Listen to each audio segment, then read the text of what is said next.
All right. Welcome to my Saturn Collection Volume 2. I'm going to be talking about the Japanese shit. My Japanese side of the collection. Let's go ahead and start off with the console itself.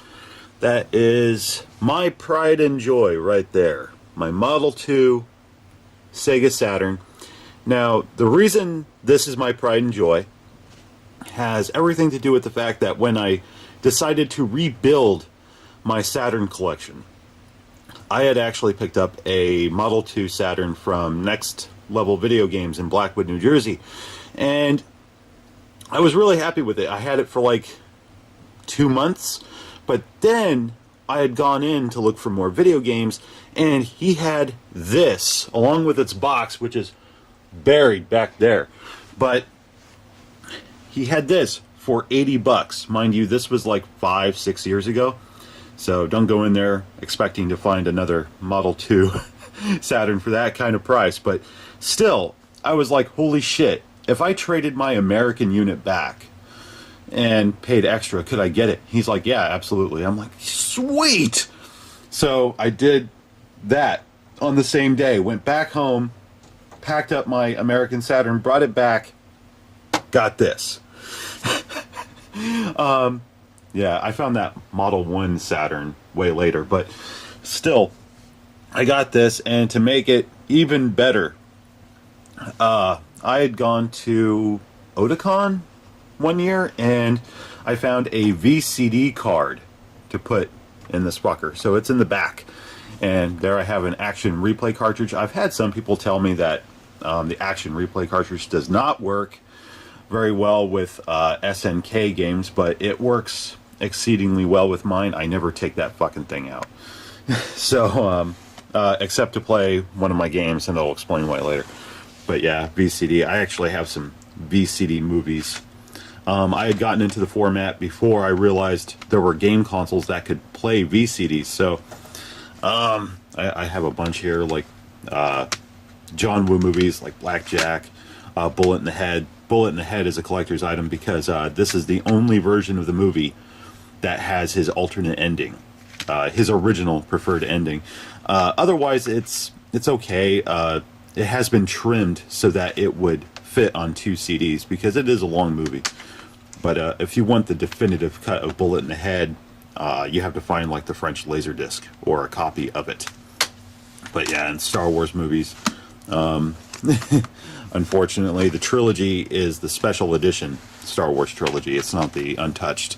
But I've made VCDs of my VHS collection, and Star Wars is one of them. So, and they're in widescreen, which isn't the best for VCD format because of the resolution, but whatever. But yeah, that's my pride and joy. Model 2, Sega Saturn, which still has its box and instructions.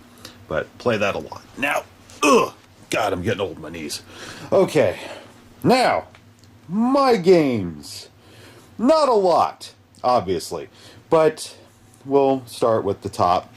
We have these games here now. Deep Fear. This was one of the first imports I ever bought. I got this from a mom and pop shop. This, too, is one of the games that survived the fire. Amazingly enough, it survived. And it's awesome. If you haven't played it, it's essentially Resident Evil meets The Abyss. And it's a great game. Even in Japanese, it can be a chore here and there, but a lot of it you can figure out through simple trial and error. But a good game. And you know what? This is something too. After that whole D debacle, look at that. Just regular old jewel cases. Don't get me wrong. The long boxes are neat. They are, but they're so fragile, and you can't do dual discs like this. Like, look at that. The jewel case just makes sense. These things are fucking sturdy.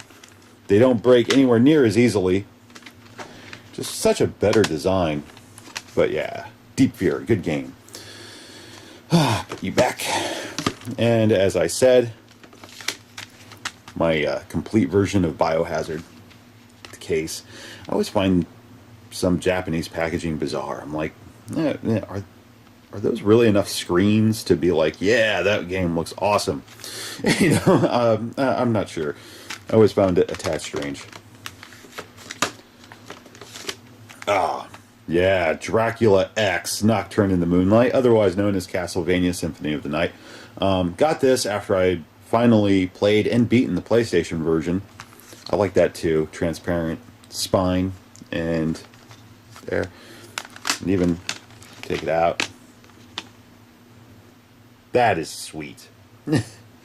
But yeah, it's not a great port. It was not optimized to take advantage of the Saturn's capabilities, so the gameplay suffers a wee bit, but the bonus content that it adds makes up for it, in my opinion.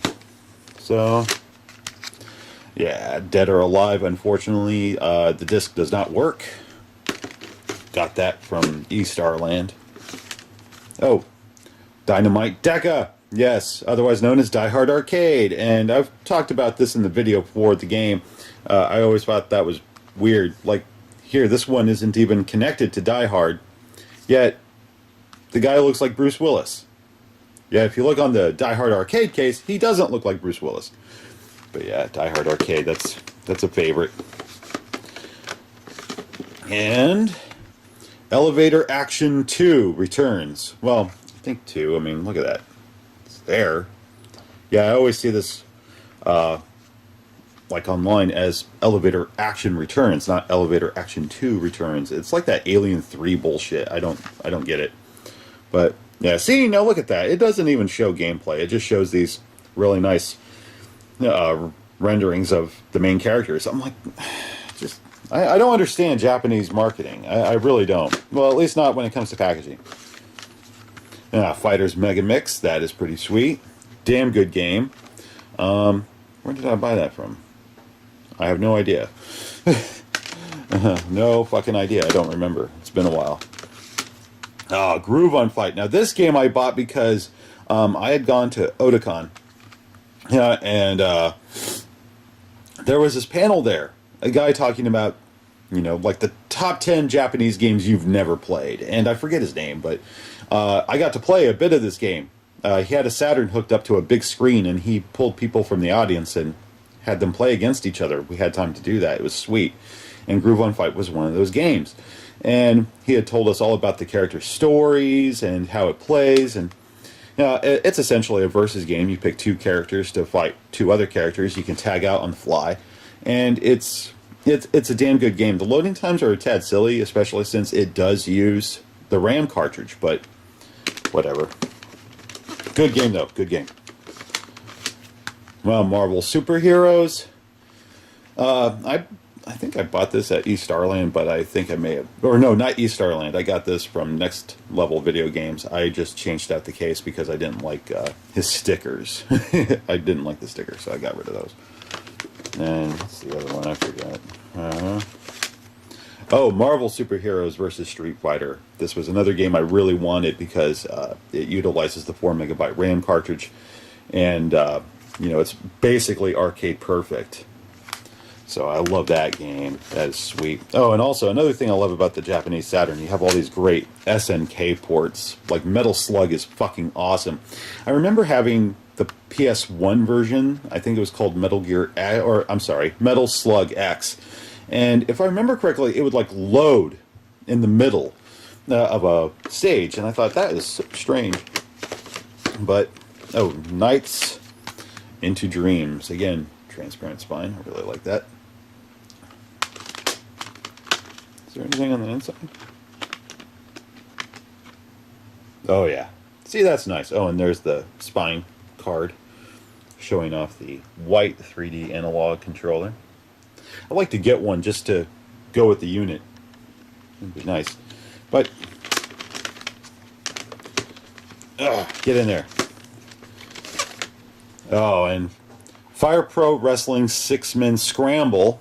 This is an awesome game, and you may find this like, wow, what kind of wrestling game is that it needs 2 discs? It doesn't. It doesn't need 2 discs at all.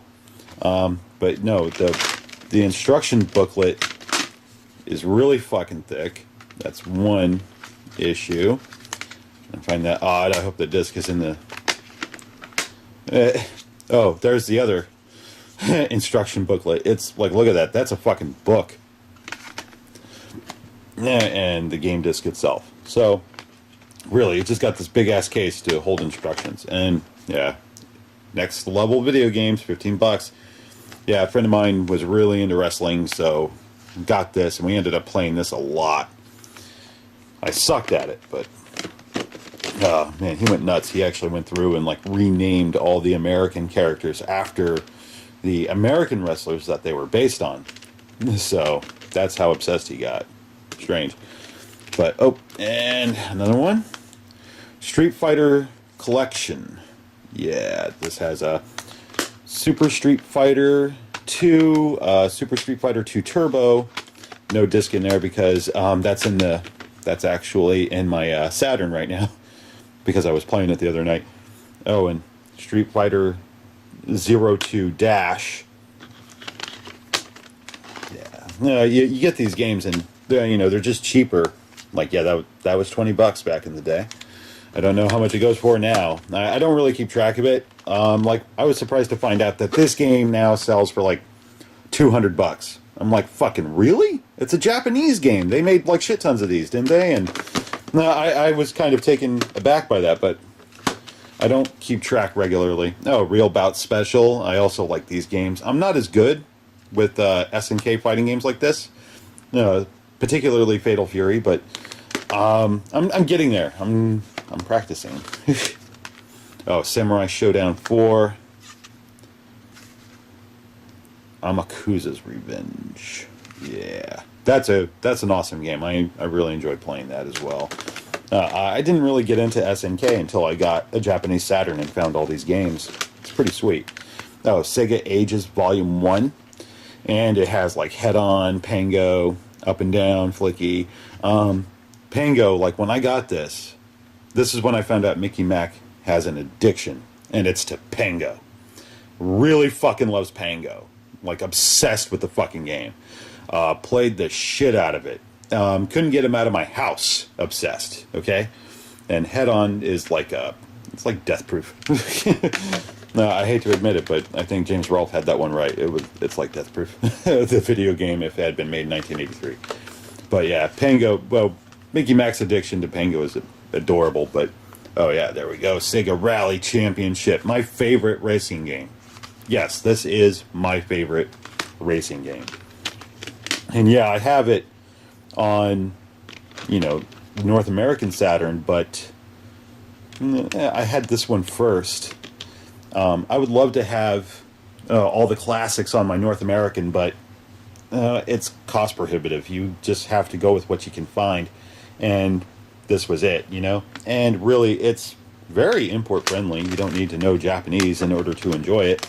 But that's the reason why I have Sonic Jam on the Japanese console, not the American one, because the American one is really hard to find. And now I do have a light obsession with Street Fighter Zero. Like here I have Street Fighter Zeros 1 and 2. Believe it or not, I had Street Fighter Zero 3 for the Saturn. It was the most expensive game I ever purchased at $200. That went directly to a credit card. And at the time, I was really, after having bought it, I thought, oh yeah, this is going to be great. Mind you, I didn't have these two at that time. I just had Street Fighter Zero 3. At that point, I figured, oh, I'll get the latest game and I'll have the best version of the bunch, and that will be it. I wasn't trying to collect everything, but after playing Zero 3, I wasn't all that blown away by it. I wasn't playing it a lot, so I traded it for like a shit ton of credit at Next Level Video Games, and I got a bunch of other games. And I still kind of regret it. He gave me a lot of credit. Like, I got 20 games that day. But I still wish I had Zero 3. I mean, I knew then it was expensive, but I just didn't care. I wanted more games.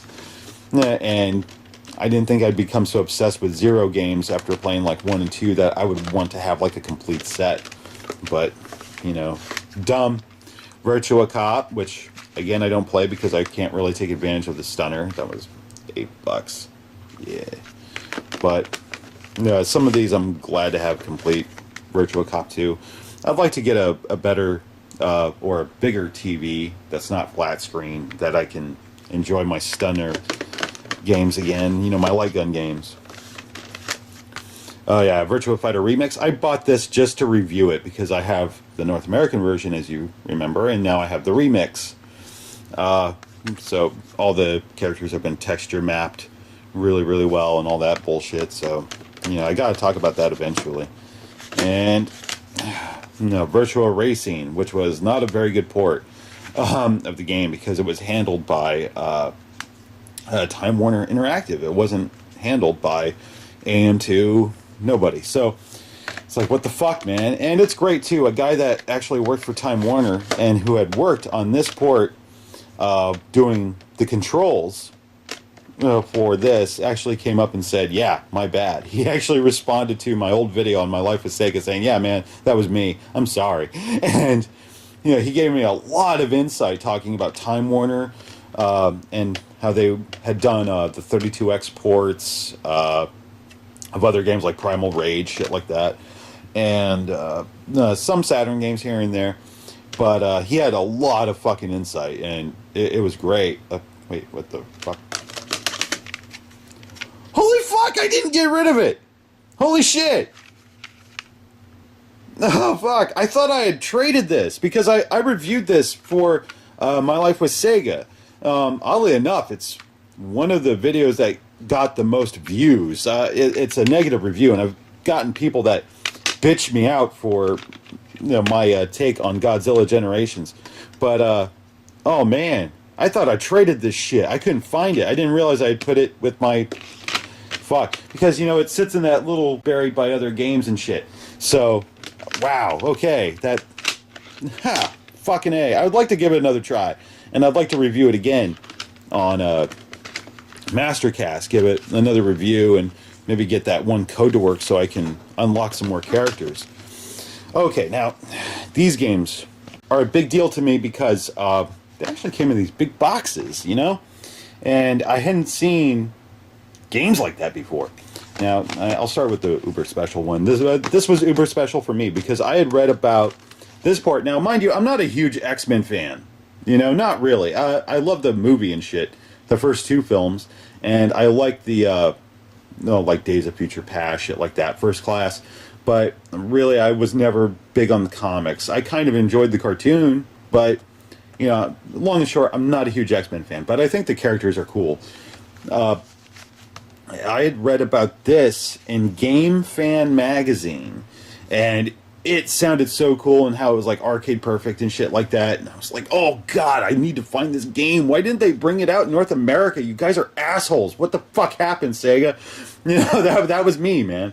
And I finally found this at Otakon, the same place I had gotten my my VCD card for the Saturn. So, and it's in the box, and yeah, it was. Oh wait, that's actually the original price. I paid $40. Fuck! I remember when I first tried looking for this, it was like regularly $80. Regularly. Oh. Yeah. Because they came in boxes like this, a lot of them didn't have back artwork. They just had the instructions. But I know some people that upsets, but I think it's cool. I don't care. I mean, I've got the game, I got the instructions, I got this nice box. And I could start a separate collection on how many of these fucking cartridges, god damn it, fucked me up the ass.